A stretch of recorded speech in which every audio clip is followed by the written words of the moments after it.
اس بار اس لڑکے نے جواب دینے کے بجائے پوری قوت سے ایک تھپڑ سالار کے منہ پر مارا۔ وہ لڑکھڑا گیا۔ چند لمحوں کے لیے اس کی آنکھوں کے سامنے تارے ناچ گئے۔ دوبارہ کوئی سوال مت کرنا، جاگرز اتارو۔ سالار خشمگین نظروں سے اسے دیکھنے لگا۔ دوسرے لڑکے نے اس پر تانے ہوئے ریوالور کے چیمبر کو ایک بار جتانے والے انداز میں حرکت دی۔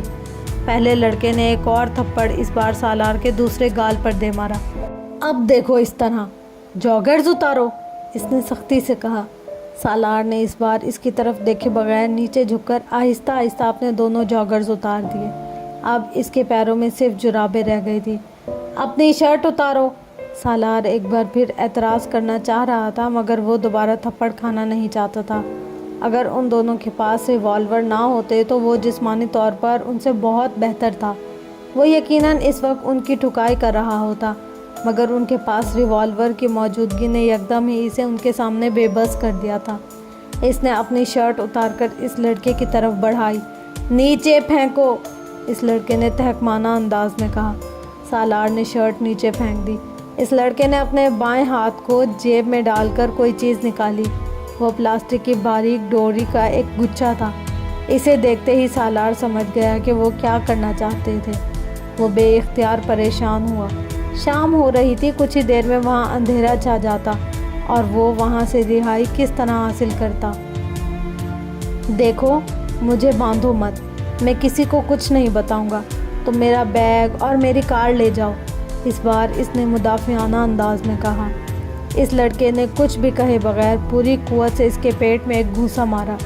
سالار درد سے دوہرا ہو گیا۔ اس کے منہ سے ایک چیخ نکلی، کوئی مشورہ نہیں۔ اس لڑکے نے جیسے اسے یاد کروایا اور زور سے ایک طرف دھکیلا۔ درد سے بلبلاتے ہوئے سالار نے اندھوں کی طرح اس کی پیروی کی۔ ایک درخت کے تنے کے ساتھ بٹھا کر اس لڑکے نے بڑی مہارت کے ساتھ اس کے دونوں بازوؤں کو پتلے سے تنے کے پیچھے لے جا کر اس کی کلائیوں پر ڈوری لپیٹنا شروع کر دی۔ دوسرا لڑکا سالار سے ذرا فاصلے پر ادھر ادھر نظریں دوڑاتے ہوئے سالار پر ریوالور تانے رہا۔ اس کے ہاتھوں کو اچھی طرح باندھنے کے بعد اس لڑکے نے سامنے آ کر اس کے پیروں کی جرابیں اتار دیں اور پھر فرسٹ ایڈ میں موجود کینچی سے اس نے سالار کی شرٹ کی پٹیاں کاٹنی شروع کر دیں۔ ان میں سے کچھ پٹیوں کو اس نے ایک بار پھر بڑی مہارت کے ساتھ اس کے ٹخنوں کے گرد لپیٹ کر گرہ لگا دی۔ پھر اس نے ایک ٹیشو کا پیکٹ کھولا اور اس میں موجود سارے ٹیشو باہر نکالے۔ منہ کھولو، سالار جانتا تھا وہ اب کیا کرنے والا ہے۔ وہ جتنی گالیاں اسے دل میں دے سکتا تھا اس وقت دے رہا تھا۔ اس لڑکے نے ایک کے بعد دیگر وہ سارے ٹیشو اس کے منہ میں ٹھونس دیے اور پھر شرٹ کی واحد بچ جانے والی پٹی کو گھوڑے کی لگام کی طرح اس کے منہ میں ڈالتے ہوئے درخت کے تنے کے پیچھے اسے لے جا کر باندھ دیا۔ دوسرا لڑکا اب اطمینان سے بیگ بند کر رہا تھا۔ پھر چند منٹوں کے بعد وہ دونوں وہاں سے غائب ہو چکے تھے۔ ان کے وہاں سے جاتے ہی سالار نے اپنے آپ کو آزاد کرنے کی کوشش شروع کر دی، مگر جلد ہی سے اندازہ ہو گیا کہ وہ ایک بہت بڑی مصیبت میں گرفتار ہو چکا ہے۔ اس لڑکے نے بڑی مہارت کے ساتھ اسے باندھا تھا۔ وہ صرف ہلنے جلنے کی کوشش سے خود کو آزاد نہیں کر سکتا تھا، نہ ہی ڈوری ڈھیلی کر سکتا تھا۔ وہ ڈوری کے اس طرح حرکت کرنے پر اس کے گوشت کے اندر گھستی ہوئی محسوس ہو رہی تھی۔ اس کی حالت اس وقت بے حد خراب تھی۔ وہ نہ کسی کو آواز دے سکتا تھا، نہ دوسرے طریقے سے خود اپنی طرف کسی کو متوجہ کر سکتا تھا۔ اس کے ارد گرد قد آدم جھاڑیاں تھیں اور شام کے ڈھلتے سایوں میں ان جھاڑیوں میں کسی کی طرف متوجہ ہونا کوئی معجزہ ہی ہو سکتا تھا۔ اس کے جسم پر اس وقت لباس کے نام پر صرف گھٹنوں سے نیچے تک لٹکنے والی شارٹس کے علاوہ اور کچھ بھی نہیں تھا، اور شام ہونے کے ساتھ ساتھ خنکی بڑھ رہی تھی۔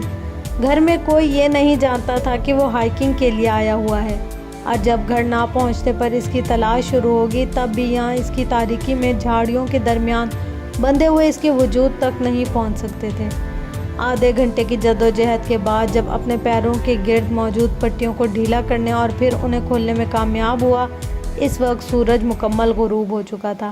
اگر چاند نہ نکلا ہوتا تو شاید وہ اپنے ہاتھ اور ارد گرد کا ماحول کو بھی نہ دیکھ پاتا۔ اکا دکا گزرنے والی گاڑیوں اور لوگوں کا شور اب نہ ہونے کے برابر تھا۔ اس کے ارد گرد جھینگروں کی آواز گونج رہی تھی، اور وہ گردن سے کمر تک اپنی پشت پر درخت کے تنے کی وجہ سے آنے والی رگڑ اور خراشوں کو بخوبی محسوس کر سکتا تھا۔ درخت کے دوسری طرف اس کے ہاتھوں کی کلائیوں میں موجود ڈوری اب اس کے گوشت میں اتری ہوئی تھی۔ وہ ہاتھوں کو مزید حرکت دینے کے قابل نہیں رہا۔ وہ کلائیوں سے اٹھتی ٹیسوں کو برداشت نہیں کر پا رہا تھا۔ اس کے منہ کے اندر موجود ٹیشوز اب گل چکے تھے اور ان کے گلنے کی وجہ سے وہ منہ میں لگام کی طرح کسی ہوئی پٹی کو حرکت دینے لگا تھا، مگر وہ گلے سے آواز نکالنے میں اب بھی بری طرح ناکام تھا، کیونکہ وہ ان گلے ہوئے ٹیشوز کو نہ نگل سکتا تھا نہ اگل سکتا تھا۔ وہ اتنے زیادہ تھے کہ وہ انہیں چیگم کی طرح چبانے میں بھی ناکام تھا۔ اس کے جسم پر کپ کپی طاری ہو رہی تھی۔ وہ صبح تک اس حالت میں وہاں یقیناً ٹھٹر کر مر جاتا۔ اگر خوف یا کسی زہریلے کیڑے کے کاٹنے سے نہ مرتا تو اس کے جسم پر اب چھوٹے چھوٹے کیڑے رینگ رہے تھے اور بار بار وہ اسے کاٹ رہے تھے۔ وہ اپنی برہنہ ٹانگوں پر چلنے اور کاٹنے والے کیڑوں کو جھٹک رہا تھا، مگر باقی جسم پر رینگنے والے کیڑوں کو جھٹکنے میں ناکام تھا، اور وہ نہیں جانتا تھا کہ ان چھوٹے کیڑوں کے بعد اسے اور کن کیڑوں کا سامنا کرنا پڑے گا، اور اگر وہاں بچھو اور سانپ ہوتے تو۔ وقت گزرنے کے ساتھ ساتھ اس کی حالت مزید خراب ہو رہی تھی۔ آخر یہ سب میرے ساتھ کیوں ہوا ہے؟ آخر میں نے کیا کیا ہے؟ وہ بے چارگی سے سوچنے میں مصروف تھا۔ اور میں یہاں مر گیا تو میری لاش تک دوبارہ کسی کو نہیں ملے گی، کیڑے مکوڑے اور جانور مجھے کھا جائیں گے۔ اس کی حالت غیر ہونے لگی۔ ایک عجیب طرح کے خوف نے اسے اپنی گرفت میں لے لیا۔ تو کیا میں اس طرح مروں گا یہاں، اس حالت میں، بے لباسی میں، بے نام و نشان، گھر والوں کو پتہ تک نہیں ہوگا میرے بارے میں؟ کیا میرا انجام یہ ہونا ہے؟ اس کے دل کی دھڑکن رکنے لگی۔ اسے اپنی موت سے یکدم خوف آیا، اتنا خوف کہ اسے سانس لینا مشکل لگنے لگا۔ اسے یوں لگا جیسے موت اس کے سامنے اس سے چند قدم کے فاصلے پر کھڑی ہو، اس کے انتظار میں یہ دیکھنے کے لیے کہ وہ کس طرح سسک کر مرتا ہے۔ وہ درد کی پرواہ کیے بغیر ایک بار پھر اپنی کلائیوں کی ڈوری کو توڑنے یا ڈھیلی کرنے کی کوشش کرنے لگا۔ اس کے بازو شل ہونے لگے۔ 15 منٹ کے بعد اس نے ایک بار پھر اپنی جدوجہد چھوڑ دی، اور اس وقت اسے احساس ہوا کہ اس کے منہ کی پٹی ڈھیلی ہو گئی تھی۔ وہ گردن کو ہلاتے ہوئے اسے منہ سے نکال سکتا تھا۔ اس کے بعد اس نے ٹیشوز نکال دیے۔ اگلے کئی منٹ وہ گہرے سانس لیتا رہا، پھر وہ بلند آواز میں اپنی مدد کے لیے آوازیں دینے لگا، اتنی بلند آواز میں جتنی وہ کوشش کر سکتا تھا۔ اس کا انداز بالکل ہذیانی تھا۔ آدھے گھنٹے تک مسلسل آوازیں دیتے رہنے کے بعد اس کی ہمت اور گلا دونوں جواب دے گئے۔ اس کا سانس پھول رہا تھا، یوں جیسے کوئی میلوں دوڑ کر آیا ہو، مگر اب بھی کوئی اس کی مدد کے لیے نہیں آیا تھا۔ کلائی کے زخم اب اس کے لیے ناقابل برداشت ہو رہے تھے، اور کیڑے اب اس کے چہرے اور گردن پر بھی کاٹ رہے تھے۔ وہ نہیں جانتا تھا یکدم اسے کیا ہوا، بس وہ بلند آواز میں بچوں کی طرح پھوٹ پھوٹ کر رونے لگا۔ وہ زندگی میں پہلی بار بری طرح رو رہا تھا۔ شاید زندگی میں پہلی بار اسے اپنی بے بسی کا احساس ہو رہا تھا، اور اس وقت درخت کے اس تنے کے ساتھ بندھے سسکتے ہوئے اسے احساس ہوا کہ وہ مرنا نہیں چاہتا ہے۔ وہ موت سے اس طرح خوفزدہ ہو رہا تھا جس طرح نیو ہیون میں ہوا تھا۔ وہ نہیں جانتا تھا وہ کتنی دیر اسی طرح بے بسی کے عالم میں بلند آواز میں روتا رہا، پھر اس کے آنسو خشک ہونے لگے۔ شاید وہ اتنا تھک چکا تھا کہ اب رونا بھی اس کے لیے ممکن نہیں رہا تھا۔ نڈھال سا ہو کر اس نے درخت کے تنے سے سر ٹکاتے ہوئے آنکھیں بند کر لیں۔ اس کے کندھے اور بازوں میں اتنا درد ہو رہا تھا کہ اسے لگ رہا تھا وہ کچھ دیر میں مفلوج ہو جائیں گے، پھر وہ کبھی انہیں حرکت نہیں دے سکے گا۔ میں نے کبھی کسی کے ساتھ اس طرح نہیں کیا، پھر میرے ساتھ یہ سب کیوں ہوا؟ اس کی آنکھوں میں ایک بار پھر آنسو بہنے لگے۔ سالار، میرے لیے پہلے ہی بہت پرابلمز ہیں، تم اس میں اضافہ نہ کرو۔ میری زندگی بہت مشکل ہے اور ہر گزرتے دن کے ساتھ اور مشکل ہوتی جا رہی ہے۔ کم از کم تم تو میری سچویشن کو سمجھو، میری مشکلات کو مت بڑھاؤ۔ درخت کے تنے کے ساتھ ٹیک لگاتے ہوئے سالار نے اپنی آنکھیں کھول دیں۔ اس کا حلق خشک ہو رہا تھا۔ نیچے، بہت دور اسلام آباد کی روشنیاں نظر آ رہی تھی۔ میں تمہارے مسائل میں اضافہ کرنے کی کوشش کر رہا ہوں؟ میں؟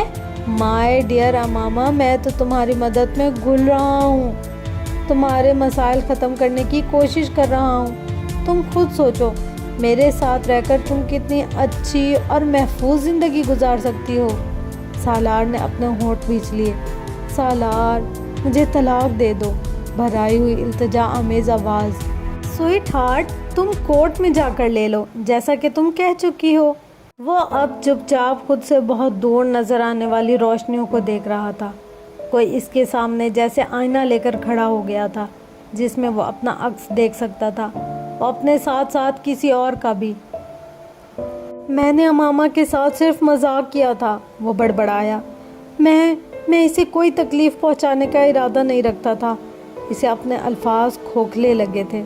وہ پتہ نہیں کس کو وضاحت دینے کی کوشش کر رہا تھا۔ بہت دیر تک وہ اسی طرح اسلام آباد کی روشنیوں کو دیکھتا رہا، پھر اس کی آنکھیں دھندلانے لگی۔ میں مانتا ہوں مجھ سے کچھ غلطیاں ہوئی ہیں۔ اس بار اس کی آواز بھرائی ہوئی سرگوشی تھی۔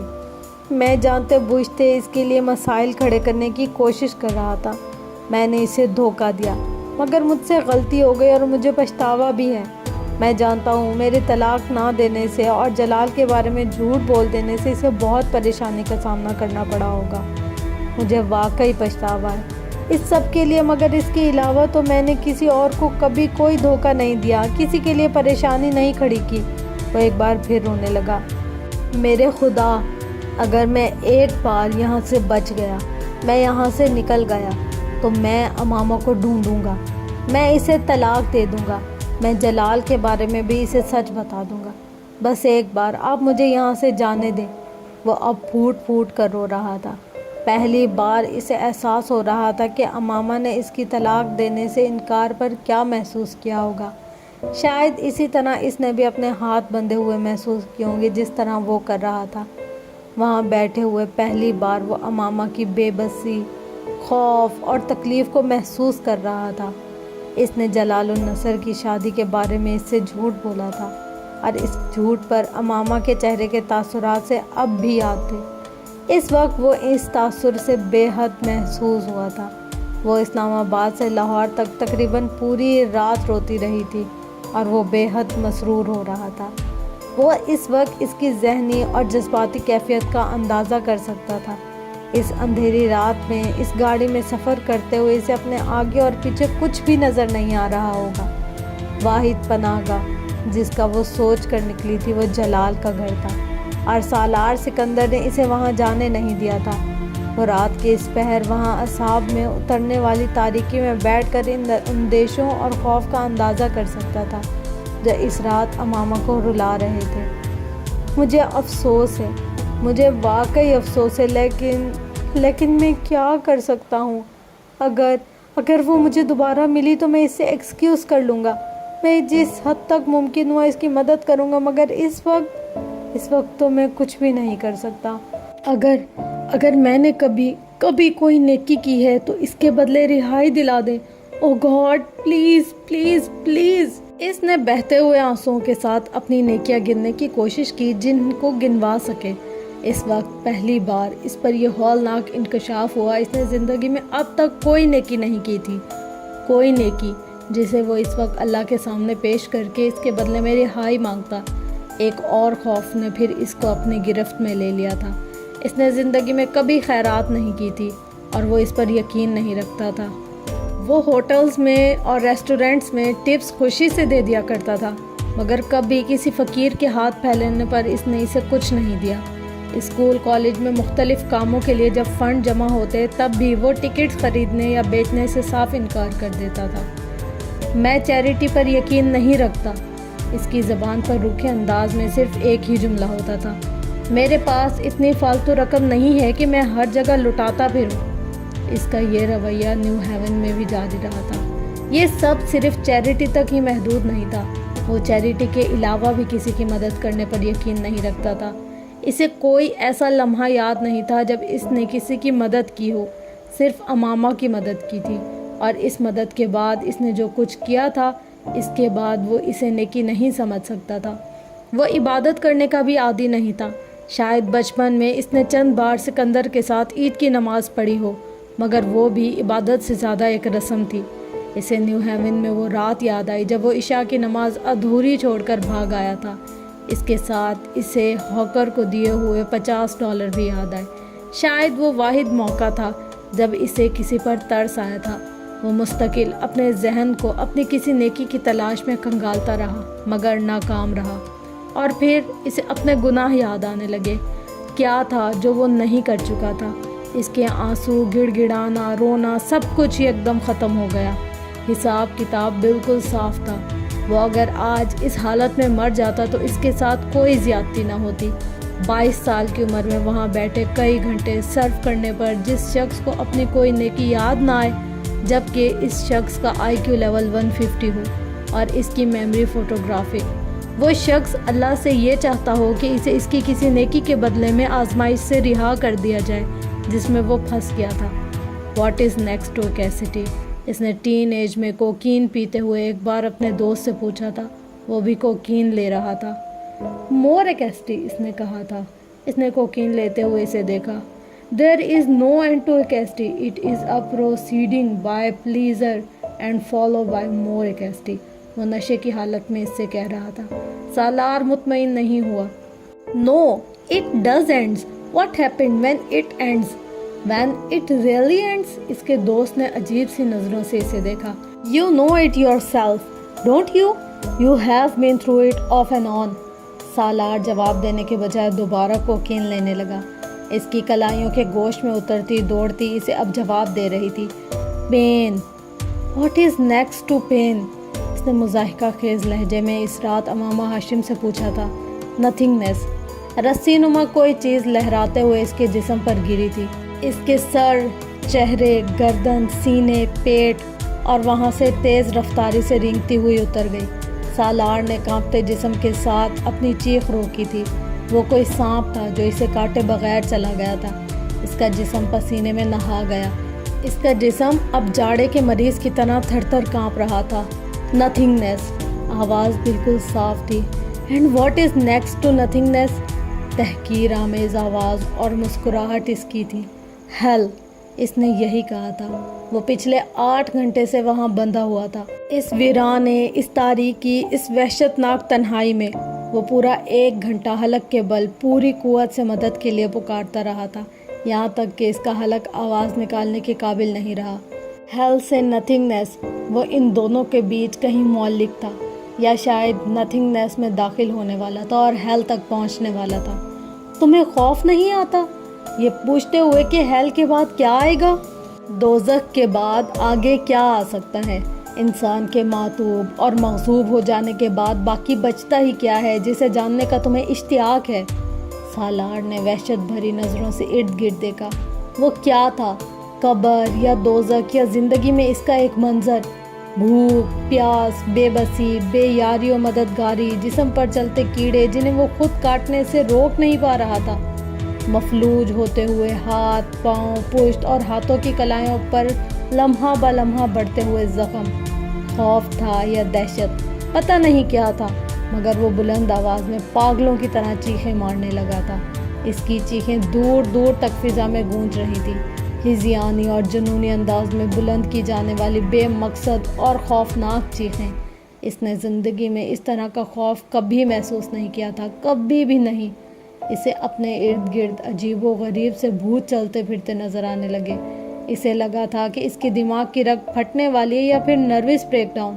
پھر اس کی چیخیں آہستہ آہستہ دم توڑتی گئیں۔ اس کا گلا پھر بند ہو گیا۔ اب صرف سرسراہٹیں تھیں جو اس سے سنائی دے رہی تھی۔ اسے یقین ہو چکا تھا کہ وہ اب مر رہا ہے، اس کا ہارٹ فیل ہو رہا ہے یا پھر وہ اپنا ذہنی توازن کھو دینے والا ہے۔ اور اسی وقت اچانک تنے کے پیچھے بندھی ہوئی اس کی کلائی کی ڈوری ڈھیلی ہوئی۔ ہوش و حواس کھوتے ہوئے اس کے اعصاب نے ایک بار پھر جھٹکا لیا۔ اس نے نچلا ہونٹ دانتوں میں دباتے ہوئے ہاتھوں کو حرکت دی۔ ڈوری اور ڈھیلی ہوتی گئی، شاید مسلسل تنے کی رگڑ لگتے لگتے درمیان سے ٹوٹ گئی تھی۔ اس نے ہاتھوں کو کچھ اور حرکت دی اور تب اسے احساس ہوا کہ وہ درخت کے تنے سے آزاد ہو چکا تھا۔ اس نے بے یقینی کے عالم میں اپنے ہاتھوں کو سیدھا کیا۔ درد کی تیز لہریں اس کے بازوؤں سے گزر گئیں۔ کیا میں سچ میں بچ گیا ہوں؟ کیوں؟ کس لیے؟ معاف ہوتے ہوئے ذہن کے ساتھ اس نے اپنی گردن کے ارد گرد موجود پٹی کو اتارا جو پہلے اس کے منہ کے گرد باندھی گئی تھی۔ بازوؤں کو دی گئی معمولی حرکت سے اس کے منہ سے کراہ نکلی۔ اس کے بازوؤں میں شدید تکلیف ہو رہی تھی، اتنی تکلیف کہ اسے لگ رہا تھا کہ وہ دوبارہ کبھی اپنے بازو استعمال نہیں کر سکے گا۔ اس کی ٹانگیں بھی سن ہو رہی تھی۔ اس نے کھڑے ہونے کی کوشش کی، وہ لڑکھڑا کر بازوؤں کے بل زمین پر گرا۔ ہلکی سی چیخ اس کے منہ سے نکلی۔ اس نے دوسری کوشش ہاتھوں اور گھٹنوں کے بل کی۔ اس بار وہ کھڑا ہونے میں کامیاب ہو گیا۔ وہ دونوں لڑکے اس کے جاگرز اور گھڑی بھی لے جا چکے تھے۔ اس کی جرابیں وہیں کہیں پڑی تھی۔ وہ اندھیرے میں انہیں ٹٹول کر پہن سکتا تھا، مگر بازوؤں اور ہاتھوں کو استعمال میں لانا پڑتا، اور وہ اس وقت یہ کام کرنے کے قابل نہیں تھا، نہ جسمانی طور پر نہ ذہنی طور پر۔ وہ اس وقت صرف وہاں سے نکل جانا چاہتا تھا، ہر قیمت پر۔ اندھیرے میں ٹھوکریں کھاتا، جھاڑیوں سے الجھتا، خراشیں لیتا، وہ کسی نہ کسی طرح اس راستے پر آ گیا تھا جس راستے سے وہ دونوں ہٹا کر اسے وہاں لے آئے تھے، اور پھر ننگے پاؤں اس نے نیچے کا سفر طے کیا۔ اس کے پیروں میں پتھر اور کنکریاں چبھ رہی تھی، مگر وہ جس ذہنی اور جسمانی اذیت کا شکار تھا، اس کے سامنے یہ کچھ بھی نہیں تھا۔ وہ یہ نہیں جانتا تھا کہ وقت کیا ہوا تھا، مگر اسے یہ اندازہ تھا کہ آدھی رات سے زیادہ گزر چکی ہے۔ اسے نیچے آنے میں کتنا وقت لگا، اس نے یہ سفر کس طرح طے کیا، وہ نہیں جانتا تھا۔ اسے صرف یہ یاد تھا کہ وہ پورے راستے بلند آواز سے روتا رہا تھا۔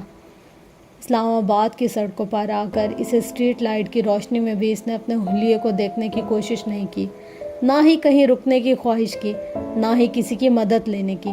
وہ اسی طرح روتا ہوا لڑکھڑاتے قدموں کے ساتھ اس سڑک کے کنارے فٹ پاتھ پر چلتا رہا۔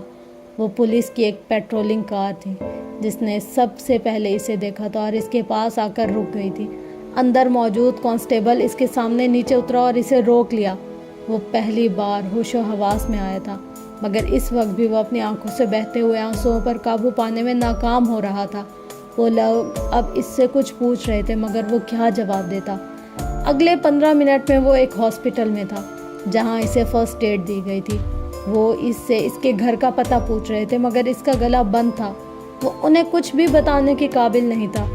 سوچتے ہوئے ہاتھوں کے ساتھ اس نے ایک کاغذ پر اپنے گھر کا فون نمبر اور ایڈریس گھسیٹ دیا۔ ابھی اور کتنی دیر اسے یہاں رکنا پڑے گا؟ زیادہ دیر نہیں، جیسے ہی ہوش میں آتا ہے ہم دوبارہ چیک اپ کریں گے، پھر ڈسچارج کر دیں گے۔ زیادہ شدید قسم کی انجری نہیں ہے، بس گھر میں کچھ دنوں تک مکمل طور پر ریسٹ کرنا پڑے گا۔ اس کا ذہن لاشعور سے شعور کا سفر طے کر رہا تھا۔ پہلے جو صرف بے معنی آوازیں تھیں، اب وہ انہیں مفہوم پہنا رہا تھا، آوازوں کو پہچان رہا تھا۔ ان میں سے ایک آواز سکندر عثمان کی تھی، دوسری یقیناً کسی ڈاکٹر کی۔ سالار نے آہستہ آہستہ آنکھیں کھول دی۔ اس کی آنکھیں یکدم چندھیا گئیں۔ کمرے میں بہت تیز روشنی تھی، یا کم از کم اسے ایسا ہی لگا تھا۔ وہ ان کی فیملی کا پرائیویٹ کلینک تھا۔ وہ ایک بار پہلے بھی اسے یہاں ایک کمرے میں رہ چکا تھا، اور یہ پہچاننے کے لیے ایک نظر ہی کافی تھی۔ اس کا ذہن بالکل صحیح کام کر رہا تھا۔ جسم کے مختلف حصوں میں ہونے والے درد کا احساس اسے پھر ہونے لگا، اس کے باوجود کہ اب وہ ایک بہت نرم اور آرام دہ بستر میں تھا۔ اس کے جسم پر وہ لباس نہیں تھا جو اس نے سرکاری ہسپتال میں پہنا تھا جہاں سے لے کر جایا گیا تھا۔ وہ ایک اور لباس میں ملبوس تھا، اور یقیناً اس کے جسم کو پانی کی مدد سے صاف بھی کیا گیا تھا، کیونکہ اسے آدھے بازوؤں والی شرٹ میں جھانکتے ہوئے اپنے بازو پر کہیں بھی مٹی یا گرد نظر نہیں آ رہی تھی۔ اس کی کلائیوں پر پٹیاں بندھی ہوئی تھی، اور اس کے بازوؤں پر چھوٹے چھوٹے بہت سے نشانات تھے۔ بازو اور ہاتھ سوجے ہوئے تھے۔ وہ اندازہ کر سکتا تھا کہ ایسے بہت سے نشانات اس کے چہرے اور جسم کے دوسرے حصوں پر بھی ہوں گے۔ اسے اپنی ایک آنکھ بھی سوجی ہوئی محسوس ہو رہی تھی، اور اس کے جبڑے بھی دکھ رہے تھے، مگر اس سے بھی زیادہ برا حال گلے کا تھا۔ اس کے بازوؤں میں ایک ڈرپ لگی ہوئی تھی جو اب تقریباً ختم ہونے والی تھی۔ پہلی بار اس کو ہوش میں ڈاکٹر نہیں دیکھا تھا۔ وہ ان کا فیملی ڈاکٹر نہیں تھا، شاید اس کے ساتھ کام کرنے والا کوئی اور فزیشین تھا۔ اس نے سکندر کو اس کی طرف متوجہ کیا۔ ہوش آ گیا ہے؟ سالار نے ایک صوفے پر بیٹھی طیبہ کو اپنی طرف بڑھتے دیکھا، مگر سکندر آگے نہیں آئے۔ ڈاکٹر اب اس کے پاس آ کر اس کی نبض چیک کر رہا تھا۔ اب تم کیسا محسوس کر رہے ہو؟ سالار جواب میں کچھ کہنا چاہتا تھا، مگر اس کے حلق سے آواز نہیں نکل سکی۔ وہ صرف منہ کھول کر رہ گیا۔ ڈاکٹر نے ایک بار پھر اپنا سوال دہرایا۔ سالار نے تکیے پر رکھا ہوا اپنا سر نفی میں ہلایا۔ بولنے کی کوشش کرو۔ ڈاکٹر شاید پہلے ہی اس کے گلے کے پرابلم کے بارے میں جانتا تھا۔ سالار نے ایک بار پھر نفی میں سر ہلا دیا۔ ڈاکٹر نے نرس کے ہاتھ میں پکڑی ہوئی ٹرے سے ایک ٹارچ نما آلہ اٹھایا۔ منہ کھولیں۔ سالار نے دکھتے ہوئے جبڑے کے ساتھ اپنا منہ کھول دیا۔ ڈاکٹر کچھ دیر اس کے حلق کا معائنہ کرتا رہا، پھر اس نے ٹارچ بند کر دی۔ گلے کا تفصیلی چیک اپ کرنا پڑے گا، اس نے مڑ کر سکندر عثمان کو بتایا۔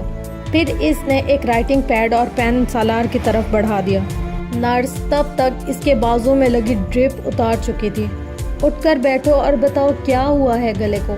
اس سے اٹھ کر بیٹھنے میں کوئی دقت نہیں ہوئی۔ نرس نے تکیہ اس کے پیچھے رکھ دیا تھا اور وہ رائٹنگ پیڈ پر ہاتھ میں لیے سوچ رہا تھا۔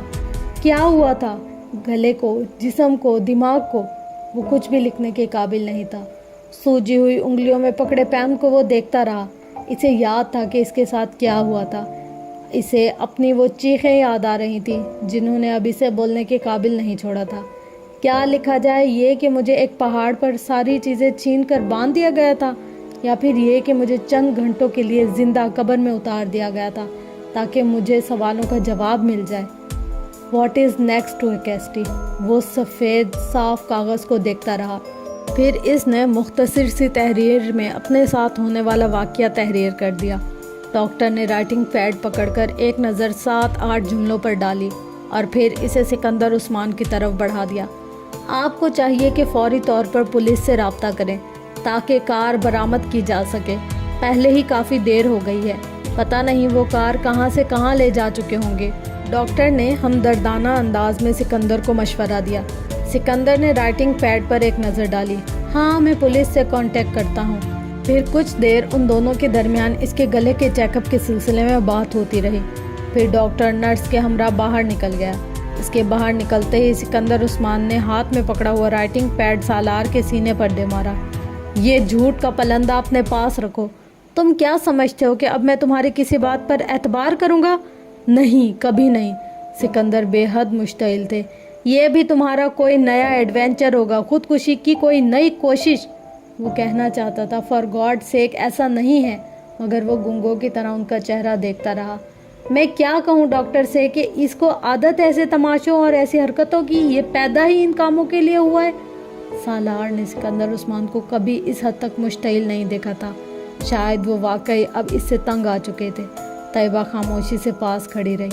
ہر سال ایک نیا تماشا، ایک نئی مصیبت، آخر تمہیں پیدا کر کے کیا گناہ کر بیٹھے ہیں ہم؟ سکندر عثمان کو یقین تھا یہ بھی اس کے کسی نئے ایڈونچر کا حصہ تھا۔ جو لڑکا 4 بار خود کو مارنے کی کوشش کر سکتا تھا، اس کے ہاتھ پاؤں پر موجود ان زخموں کو کوئی ڈکیتی قرار دے ہی نہیں سکتا تھا، وہ بھی اس صورتحال میں جب اس واقعے کا کوئی گواہ نہیں تھا۔ سالار کو شیر آیا والی کہانی یاد آئی۔ بعض کہانیاں واقعی سچی ہوتی ہیں۔ وہ بار بار جھوٹ بول کر اپنا اعتبار گنوا چکا تھا۔ شاید وہ سب کچھ ہی گنوا چکا تھا، اپنی عزت، خود اعتمادی، غرور، فخر، ہر چیز۔ وہ کسی پاتال میں پہنچ گیا تھا۔ کوئی نیا ڈرامہ کیے بڑے دن گزر گئے تھے تمہیں، تو تم نے سوچا ماں باپ کو محروم کیوں رکھوں، انہیں خوار اور ذلیل کیے بڑا عرصہ ہو گیا، اب نئی تکلیف دینی چاہیے۔ ہو سکتا ہے سکندر یہ ٹھیک کہہ رہا ہو، آپ پولیس کو گاڑی کے بارے میں اطلاع تو دیں۔ اب طیبہ رائٹنگ پیڈ پر لکھی ہوئی تحریر پڑھنے کے بعد سکندر سے کہہ رہی تھی، یہ ٹھیک کہہ رہا ہے؟ کبھی آج تک ٹھیک کہا ہے اس نے؟ مجھے اس بکواس کے ایک لفظ پر بھی یقین نہیں ہے۔ تمہارا یہ بیٹا کسی دن مجھے اپنی کسی حرکت کی وجہ سے پھانسی پر چڑھا دے گا، اور تم کہہ رہی ہو کہ پولیس کو اطلاع دو، اپنا مذاق بنواؤ۔ کار کے ساتھ بھی کچھ نہ کچھ کیا ہوگا اس نے، بیچ دی ہوگی یا کسی کہیں کونے میں پھینک آیا ہوگا۔ وہ اب اسے واقعی گالیاں دے رہے تھے۔ اس نے کبھی انہیں گالیاں دیتے ہوئے نہیں سنا تھا، وہ صرف ڈانٹا کرتے تھے۔ وہ ان کی ڈانٹ پر بھی مشتعل ہو جایا کرتا تھا۔ چاروں بھائیوں میں وہ واحد تھا جو ماں باپ کی ڈانٹ سننے کا بھی روادار نہیں تھا، اور اس سے بات کرتے ہوئے سکندر بہت محتاط ہوا کرتے تھے، کیونکہ وہ کسی بھی بات پر مشتعل ہو جایا کرتا تھا۔ مگر آج پہلی دفعہ سالار کو ان کی گالیوں پر بھی غصہ نہیں آیا تھا۔ وہ اندازہ کر سکتا تھا کہ اس نے کس حد تک ضد کر دیا ہے۔ وہ پہلی بار اس بیڈ پر بیٹھے اپنے ماں باپ کی حالت کو سمجھنے کی کوشش کر رہا تھا۔ کیا چیز تھی جو انہوں نے اسے نہیں دی تھی؟ اس کے منہ سے نکلنے والی وہ اس کی فرمائش پوری کرنے کے عادی تھے، وہ اس کے بدلے میں انہیں کیا دیتا رہا تھا، کیا دے رہا تھا؟ ذہنی اذیت، پریشانی، تکلیف۔ اس کے علاوہ اس کے بہن بھائیوں میں سے کسی نے ان کے لیے کوئی پریشانی نہیں کھڑی کی تھی۔ صرف ایک وہ تھا جو کسی دن تمہاری وجہ سے ہم دونوں کو خودکشی کرنی پڑے گی، تمہیں تب سکون ملے گا، صرف تب ہی چین آئے گا تمہیں۔ پچھلی رات اس پہاڑ پر اس طرح بندھے ہوئے اسے پہلی بار ان کی یاد آئی تھی۔ پہلی بار اسے پتہ چلا تھا کہ اسے ان کی کتنی ضرورت تھی، وہ ان کے بغیر کیا کرے گا، اس کے لیے ان کے علاوہ کوئی پریشان ہوگا۔ اسے سکندر کے لفظوں سے زندگی میں پہلی بار کوئی بے عزتی محسوس نہیں ہو رہی تھی۔ وہ ہمیشہ سکندر کے زیادہ قریب رہا تھا اور اس کے سب سے زیادہ جھگڑے بھی انہی کے ساتھ ہی ہوا کرتے تھے۔ میرا دل چاہ رہا ہے کہ میں دوبارہ کبھی تمہاری شکل تک نہ دیکھوں، تمہیں دوبارہ وہیں پھینکوا دوں جس جگہ کے بارے میں تم جھوٹ بول رہے ہو۔ اب بس کرو سکندر، طیبہ نے ان کو ٹوکا۔ میں بس کروں؟ یہ کیوں بس نہیں کرتا؟ کبھی تو ترس کھا لے یہ ہم پر اور اپنی حرکتیں چھوڑ دے۔ کیا اس پر یہ فرض ہے کہ اسے زمین پر اتارا گیا ہے کہ یہ ہماری زندگی عذاب بنا دے؟ سکندر طیبہ کی بات پر مشتعل ہو گئے۔ ابھی وہ پولیس والے بیان دینے آ جائیں گے جنہوں نے اسے سڑک پر پکڑا تھا۔ یہ بکواس پیش کریں گے ان کے سامنے کہ اس بیچارے کو کسی نے لوٹ لیا ہے۔ اچھا تو یہ ہوتا کہ اس بار واقعی کوئی اسے لوٹتا اور اسے پہاڑ سے نیچے پھینکتا تاکہ میری جان چھوٹ جاتی۔ سالار بے اختیار سے سکنے لگا۔ سکندر اور طیبہ بھونچا کر رہ گئے۔ وہ اپنے دونوں ہاتھ جوڑے رو رہا تھا۔ وہ زندگی میں پہلی بار اسے روتا دیکھ رہے تھے اور وہ بھی ہاتھ جوڑے۔ وہ کیا کر رہا تھا، کیا چاہ رہا تھا، کیا بتا رہا تھا؟ سکندر عثمان بالکل ساکت تھے۔ طیبہ اس کے قریب بیڈ پر بیٹھ گئی تھی۔ انہوں نے سالار کو اپنے ساتھ لگاتے ہوئے تھپکنے کی کوشش کی۔ وہ بچوں کی طرح ان سے لپٹ گیا۔ اس کی پائتنی کی طرف کھڑے سکندر عثمان کو اچانک احساس ہوا کہ شاید اس بار وہ جھوٹ نہیں بول رہا، شاید اس کے ساتھ واقعی کوئی حادثہ ہوا تھا۔ وہ طیبہ کے ساتھ لپٹا ننھے بچوں کی طرح ہچکیوں سے رو رہا تھا۔ طیبہ اسے چپ کراتے کراتے خود بھی رونے لگی۔ وہ چھوٹی چھوٹی باتوں پر تو کیا، بڑی بڑی باتوں پر بھی رونے کا عادی نہیں تھا۔ پھر آج کیا ہوا تھا؟ اس کے آنسو نہیں رک رہے تھے۔ اس سے دور کھڑے سکندر عثمان کے دل کو کچھ ہونے لگا۔ اگر یہ ساری رات واقعی وہاں بندھا رہا تھا تو وہ ساری رات اس کے انتظار میں جاگتے رہے تھے اور بگڑتے رہے تھے۔ ان کا خیال تھا کہ وہ گاڑی لے کر پھر کہیں لاہور یا کہیں اور آوارہ گردی کے لیے چلا گیا ہوگا۔ انہیں تشویش ہو رہی تھی، مگر وہ سالار کی حرکتوں سے واقف تھے، اس لیے تشویش سے زیادہ غصہ تھا۔ اور 2:30-3 بجے کے قریب وہ سونے کے لیے چلے گئے تھے جب انہیں فون پر پولیس کی طرف سے یہ اطلاع ملی۔ وہ ہاسپٹل پہنچے تھے اور انہوں نے اسے وہاں بہت ابتر حالت میں دیکھا تھا، مگر وہ یقین کرنے پر تیار نہیں تھے کہ اس کے ساتھ کوئی حادثہ ہوا تھا۔ وہ جانتے تھے کہ وہ خود کو اذیت پہنچاتا رہا تھا۔ جو شخص اپنی کلائی کاٹ لے، ون وے کو توڑتے ہوئے ٹریفک کی بھیڑ میں اپنی بائک دے مارے، سلیپنگ پلز لے لے، اپنے آپ کو باندھ کر پانی میں الٹا کود جائے، اس کے لیے ایک بار پھر اپنی یہ حالت کرنا کیا مشکل تھا۔ اس کا جسم کیڑوں کے کاٹنے کے نشانات سے جگہ جگہ بھرا ہوا تھا، بعض جگہوں پر نلاہٹ تھی۔ اس کے پیر بھی بری طرح سے زخمی تھے، ہاتھوں کی کلائیوں، گردن اور پشت کا بھی یہی حال تھا، اور اس کے جبڑوں پر بھی خراشیں پڑی ہوئی تھی۔ اس کے باوجود سکندر عثمان کو یقین تھا کہ یہ سب کچھ اس کی اپنی کارستانی ہی ہوگی۔ شاید اس وقت وہ بولنے کے قابل ہوتا اور وضاحتیں پیش کرتا تو وہ کبھی بھی اس پر یقین نہ کرتے، مگر اسے اس طرح ہچکیوں کے ساتھ روتے دیکھ کر انہیں یقین آنے لگا تھا کہ وہ سچ کہہ رہا تھا۔ وہ کمرے سے باہر نکل گئے اور انہوں نے موبائل پر پولیس سے رابطہ کیا۔ 1 گھنٹے کے بعد انہیں پتہ چل گیا کہ سرخ رنگ کی ایک سپورٹ کار پہلے ہی پکڑی جا چکی ہے اور اس کے ساتھ 2 لڑکے بھی۔ پولیس نے انہیں ایک معمولی چیکنگ کے دوران لائسنس اور گاڑی کے کاغذات نہ ہونے پر گھبرا جانے پر پکڑا تھا۔ انہوں نے ابھی تک یہ نہیں بتایا تھا کہ انہوں نے گاڑی کہیں سے چھینی تھی۔ وہ صرف یہی کہتے رہے تھے کہ وہ گاڑی انہیں کہیں ملی تھی اور وہ صرف شوق اور تجسس سے مجبور ہو کر چلانے لگے۔ چونکہ پولیس کے پاس ابھی تک کسی گاڑی کی FIR بھی درج نہیں کرائی گئی تھی، اس لیے ان کے بیان کی تصدیق مشکل ہو گئی تھی۔ مگر سکندر عثمان کی FIR کے بعد کچھ دیر ہی انہیں کار کے بارے میں پتہ چل گیا۔ اب وہ صحیح معنوں میں سالار کے بارے میں تشویش کا شکار ہو گئے تھے۔